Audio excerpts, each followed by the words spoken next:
Hey guys, Brad Speed here. Look, I have my CRF250L here. This is a 2018 model. Look, I've just installed this little gear indicator gauge. I got it off eBay. It's about 60 bucks.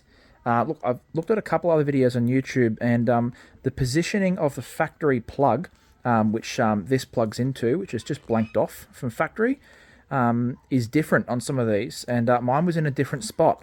So the videos that I've seen, the plug from factory is just behind the little coolant reservoir, just back here, and mine wasn't. I had to go hunting around. It was really frustrating. So I thought I'd do a quick video for someone, for some of the guys that have maybe a later model CRF250L where it's in a different spot. So it's actually under the seat, just about here. So I'm going to go ahead and pop the seat off, just these two bolts, and then the seat pretty much clips out of position, and I'll show you where that plug is.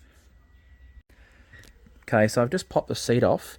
Now that's the plug there. So when you buy the kit, hopefully you bought the right kit, and it comes with a little plug with some pins. You connect them in, gives you some pretty decent instructions on which pins to connect where, because it's a 4-pin plug, but you only need 3 of the pins. But so from factory, it has this little blanked off cover, and you literally just connect this into it. I've run my cabling through, up, and then up the handlebar stem, up to a little bracket that I made up that just sits on the triple clamp and the triple clamp bolt there.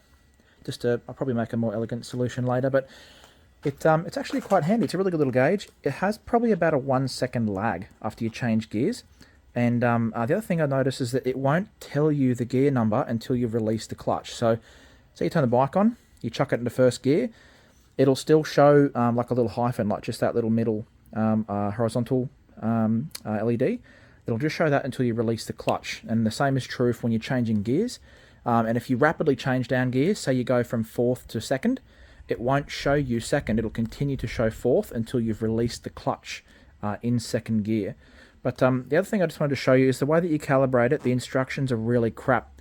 So I'm just going to turn the bike on, and I've already calibrated it, but I'll give you a rough idea of how it works. Now, I don't want to recalibrate mine, so I'm just going to give you a good explanation of what it does. I'm not going to start the bike up because you won't be able to hear me as soon as I do.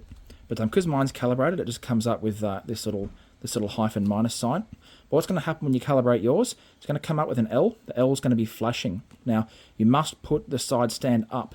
That once the side stand is up, the L will stop flashing. And it's solid, then you're good to start. Now, what I've done with mine is I've just put it on a paddock stand so that the rear wheel can free spin. I live on a big hill, so it wasn't really appropriate to do it out on the road. But you can do it whichever way works for you. You just need to be able to have the rear wheel free spinning. Now, once the L has gone solid, then you're good to start calibrating. So you want to chuck it into first gear, release the clutch. Now, a couple of seconds after you release the clutch, it'll show a number 1. Now, the 1 will start flashing. Now, when it's flashing, that means it's calibrating. You'll know that first gear has calibrated when the number 1 stops flashing and a little N sign comes on the bottom of this. So once the N has come up, then you know that first gear has calibrated. Then you can flick it into 2nd. It'll do the same thing. The number 2 will flash while it's calibrating. This can take each gear is a little bit different, somewhere between 5 and 25 seconds, I would estimate. Some of them took a little bit longer. But yeah, once that little N sign comes up, then you know that gear is calibrated. So you just got to do that all the way up to 6th gear.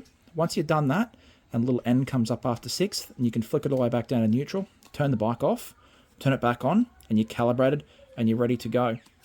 Look, really handy little, probably the best 60 bucks I spent on this bike.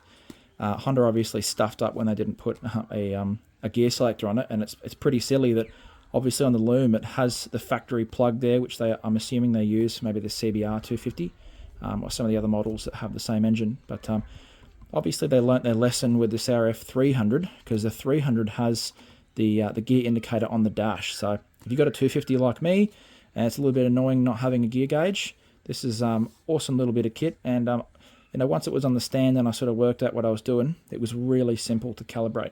So really, really handy, easy little $60 upgrade.